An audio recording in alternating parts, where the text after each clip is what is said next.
Okay, this is the Tower, okay? I mean, it's a pretty scary looking card. People are either falling or jumping out of this tower that's on fire. It's been struck by lightning. It's a bad situation, right? So, a lot of times tarot readers will talk about a tower moment, okay? And a tower moment is something that completely shakes up your life. I have heard this card being described as the worst card in the tarot deck. I don't agree. I think tower moments can be great. Tower moments are points in your life when something that you've been working on or something that you've been building that was actually not that good for you is struck down in a sudden, horrible, seemingly horrible event. Okay. So a divorce is almost always a tower moment. But if you ask people who have been divorced, like myself, for example, I've been divorced twice. um, how does divorce affect your life? Well, it shakes it up. It's pretty miserable at first, even if you're the one who wanted it. But, eventually you get all these things that can come into your life that couldn't have come into your life because the marriage was something that was holding you back. If it was something that wasn't holding you back, you never would have gotten divorced in the first place. Tower moment could be something that is less in your control. Losing a job, your house burning down, something like that. Those are tower moments. You can have tower moments that are entirely spiritual or entirely emotional. It's also possible to have a tower moment that is really good. I think that a lot of people who are afraid of love or falling in love, for them, falling in love would be a tower moment. It can be an internal shakeup that changes you, that causes you to change your beliefs and ideals. It causes you to rebuild your life. Before you fall in love, maybe you thought you were going to live alone and, get an apartment and stay in there for the rest of your life. And then you fall in love and you decide that you want to start a family and your whole life changes, right? So it's a life-changing event. It's scary. Usually it's a shakeup. If you are interested in other kinds of oracles, which I am, the Book of Changes talks about the thunder, and the thunder hexagram would correspond to the tower moment. It's a total shakeup. It's terrifying, but in the Book of Changes, they talk about how if you are a spiritual person, you are not afraid because nothing can, your world can be turned upside down and you still have yourself. So that is a tower moment. I want to talk about some other things that you might see and what they can allude to. So when you're dealing with an unknown or something, or when the tarot wants to point out to you something that is unknown or a secret or something that you're not seeing, something that's maybe in the shadows, maybe a lie, I'm going to point out all the cards that could be, possibly alluding to something like that, and the different ways they could be alluding to that. So I'm still looking for the High Priestess. I've got some out here. And I got the Moon. There she is. Let me see if any of these other ones are about unknown secrets. I'm going to put the Devil out there too. Why not? Yeah, maybe not. I think I'll save the Devil.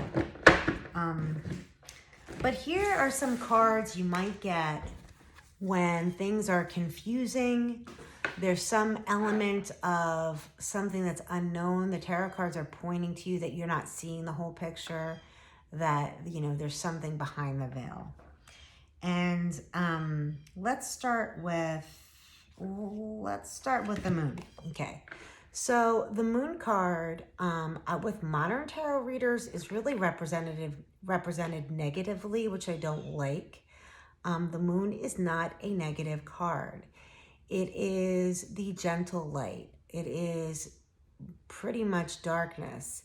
It means things that are mysterious, things that pull us along and we don't really know what's guiding us. We're going on a small amount of light.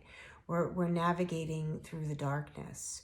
but we're following something that's deep, something that we can't see, but we know is there.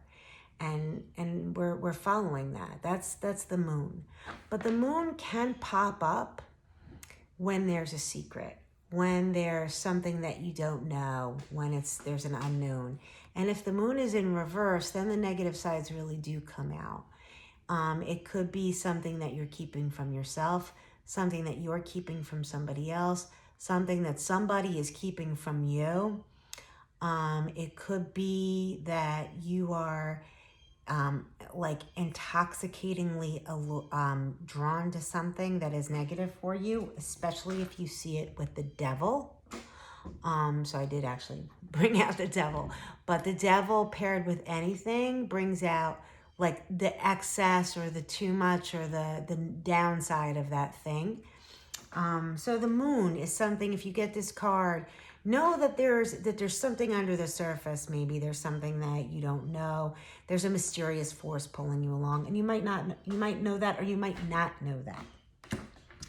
The High Priestess too. So the High Priestess is the one who knows, but she doesn't really tell much. The High Priestess keeps things to herself. The High Priestess in reverse can be somebody who is keeping a secret from you. It can be somebody who can represent an actual dark secret. But in general, the High Priestess, again, just like the moon, is not a negative card. She is the one who knows. She knows things. You need to come to her, and she will gently guide you to the truth, but she's not the sun. She's definitely not the emperor. She doesn't have that energy to sort of like call you and wake you up to anything at all. She knows and is quiet about it and is silent. So a lot of times you might see this card if somebody is not telling you everything. Again, unknown. Let's go to let's do the Seven of Swords and then the Eight of Swords. So Seven of Swords is the classic lying card. Lying, cheating, stealing. That is this classic representation of the Seven of Swords. I've also seen the Seven of Swords pop up when somebody is mentally confused. They're not intentionally lying, cheating, or stealing, but they're confused. They're leaving something behind. They don't have the whole picture. If you can see, he's got 5 swords in his hand. There's 2 in the ground. He's leaving something behind. He doesn't have the whole picture. Eight of Swords is classic self-imprisonment of the mind. I used to get this card a lot when I first started reading because I was really in a lot of mental prisons when I first started doing readings when I was like 17 or 18 years old. My own belief systems and thought processes really did hold me back.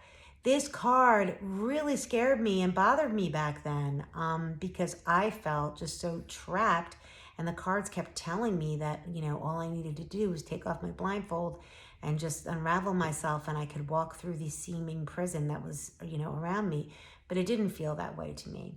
So just know that if you're getting the Eight of Swords, I hardly get the Eight of Swords at all anymore, but just know that if you're getting the Eight of Swords or you're getting the Eight of Swords about somebody else, it means that they lack self-awareness. So the unknown is about the self in the Eight of Swords. Okay.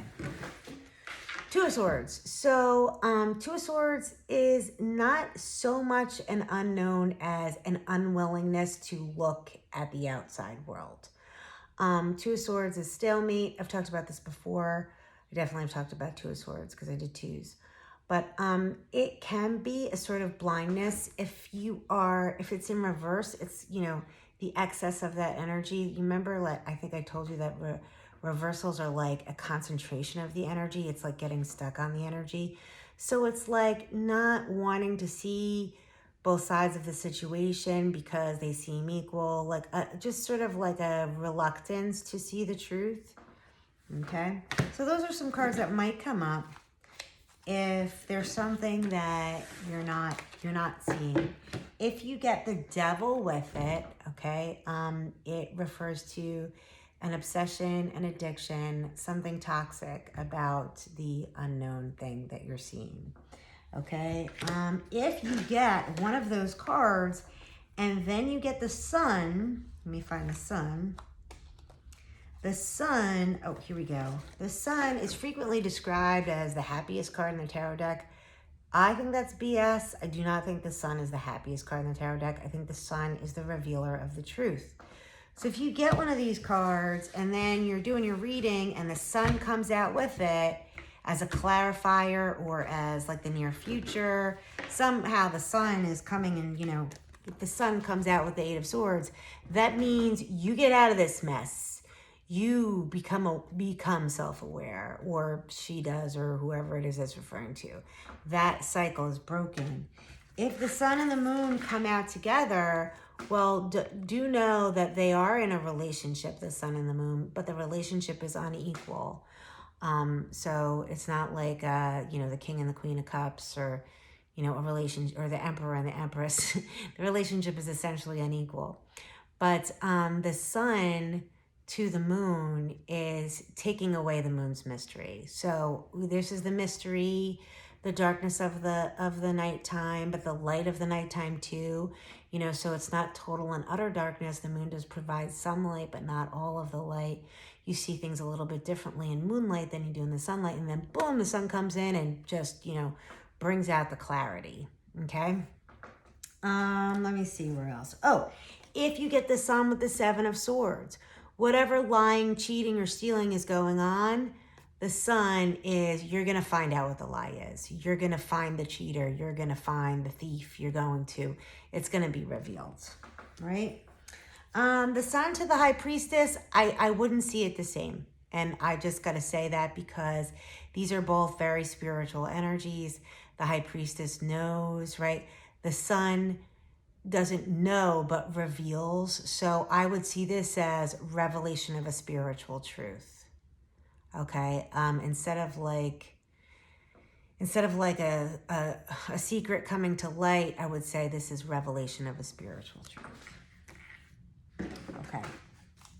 Anything else I can think of right now to go over with you that is like pairs of cards that I've seen together?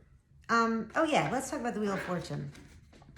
So the Wheel of Fortune it's kind of an odd card to me because, I don't love it. I think that it took me a longer time to understand the Wheel of Fortune than it did most of the rest of the cards. This is one of the cards I understood later because it basically means fate, destiny, fortune, right? So generally, the Wheel of Fortune is a positive card to get. It means something is destined to happen, right? But we can see that with a lot of major arcana cards. They represent more destined activities. So why the Wheel of Fortune? Well, the Wheel of Fortune is about change, right? So in one of my decks, which I love, I cannot remember the name of it now, but one of my decks, it's like the Enchanted something, I forget. It has gold leaf. It has light colors. I wouldn't really want to put it on video because of that.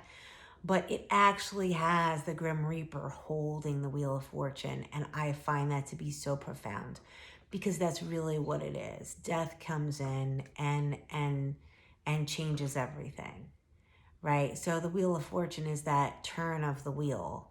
And it's a karmic wheel. It's a chakra.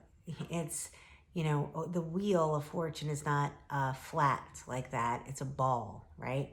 And it rolls. And sometimes we're under it and sometimes we're on top of it.